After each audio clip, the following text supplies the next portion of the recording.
Now, Mr. Weber, seconded by Mr. Waugh, moves that Bill C-316, an act to amend the Canada Revenue Agency Act, organ donors, be now read a third time and do pass. Debate. Debate. The honourable member for Calgary Confederation. Well, thank you, Mr. Speaker. It is my honour to rise and speak on my private member's bill, Bill 316, here in third reading. So to you and through you, Mr. Speaker, for those who may not be familiar with the Bill 316, it is a legislative proposal that would allow Canadians to indicate their interest on being an organ and tissue donor through their annual tax forms. It's just that simple, Mr. Speaker. Right now, the tax forms can only be used for the collection of taxes. This bill would create legal exemption, just like that made for Elections Canada, to allow for this important question to be added to the tax form.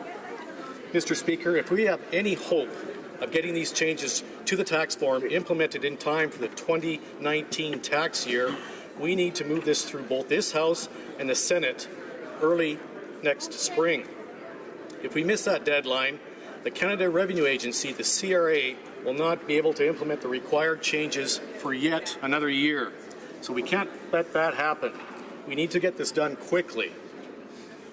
This bill was unanimously supported at both second reading and at committee. It has progressed from its first debate in this House to its last debate in this House today in just 23 sitting days. I think that was a record, Mr. Speaker. I do want to reiterate from the other day my sincere thank you to all the parties in this House for showing such support and offering genuine cooperation to move this proposal forward so quickly.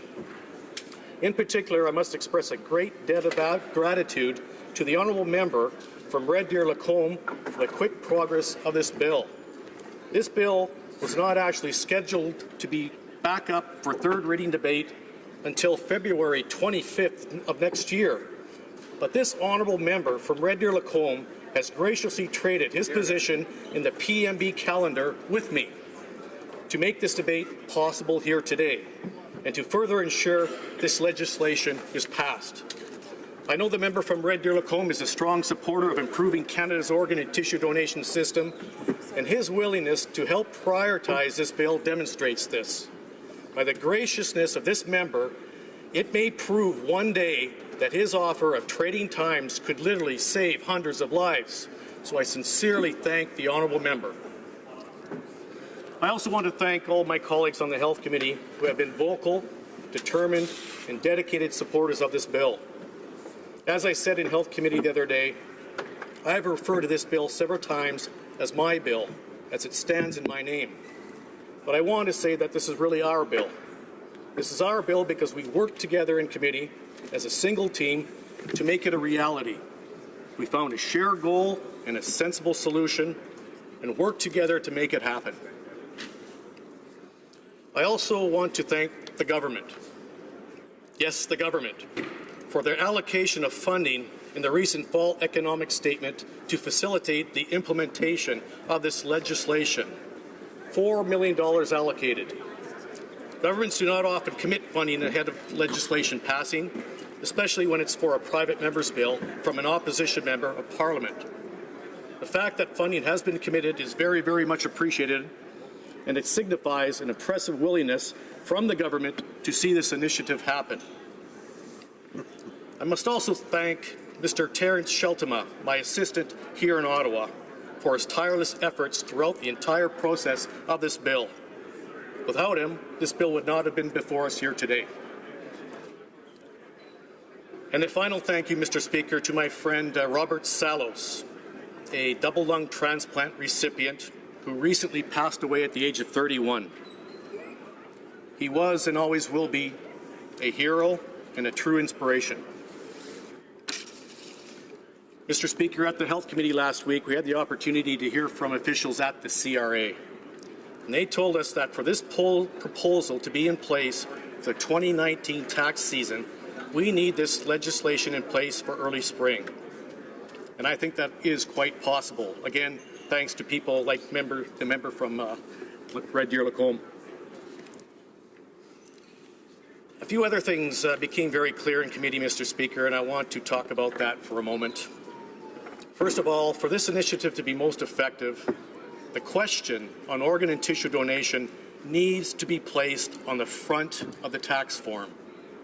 The committee members made this very clear to the CRA, and I was pleased that the CRA has acknowledged this as a priority of Parliament and committed to putting this on that front page.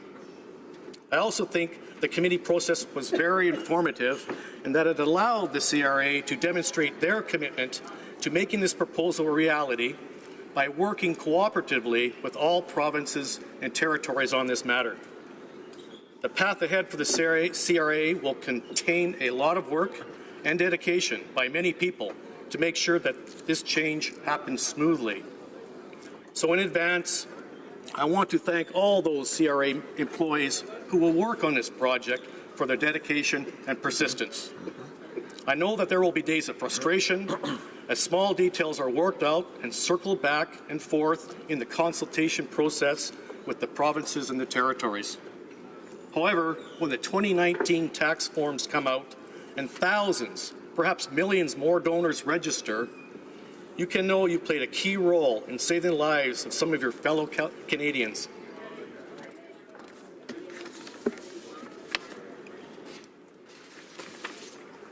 So I implore you people at the CRA to dig deep on those tough days and push forward to make sure that we get this done as soon as possible with the highest rate of effectiveness. Your work will have purpose and the results will be rewarding.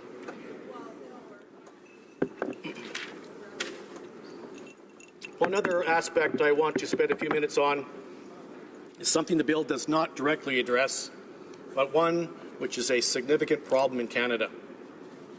Research has shown that as many as 1 in 5 potential organ and tissue donors have their final wish overturned by their families at their time of death. That's 20% of families overturning the wishes of their deceased loved ones. That is just sad, Madam Speaker. The decisions of their families is robbing those in need of a life-saving transplant of a chance to live. To me, this is unconscionable, and it has to change. We can do better, and we must do better. It is beyond my understanding how we can allow people to die at a rate of 5 a week, while at the same time burying, incinerating, or putting to rest perfectly good organs every single day. My daughters know that I want to be an organ donor, and they know I expect them to follow through on this wish. As the Christmas holidays approach, Madam Speaker, families will gather in every corner of this country. I encourage willing organ donors to please speak to their families during this time. Make sure your families know your final wish to be organ and tissue donors. Let them know how you would feel if you were to find out that they failed to honor your wish.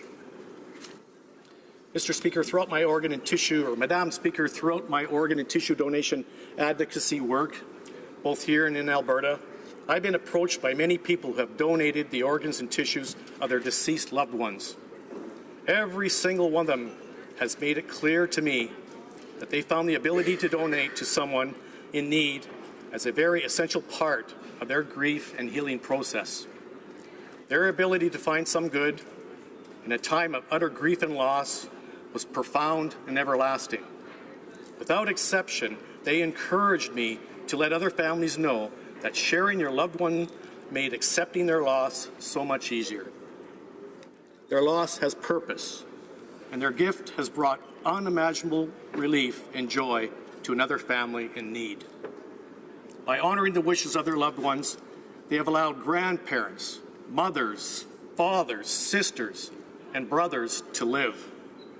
Their gift has meant many parents have not had to see their children die. That is a legacy to leave for your loved ones. Madam Speaker, we all have our own reasons for supporting this legislation. Some members here in this House are living organ donors, the real heroes amongst us. And some members here have families in need of a life-saving transplant. And some members themselves or their family members have medical conditions that mean that they know one day they may require a life-saving transplant. And other members in this House are able to love, laugh, and live with loved ones because they got a life-saving transplant and are still with us here today. No matter your reasons for supporting this bill, it is very much appreciated. Thank you, Madam Speaker. Well done. Well done.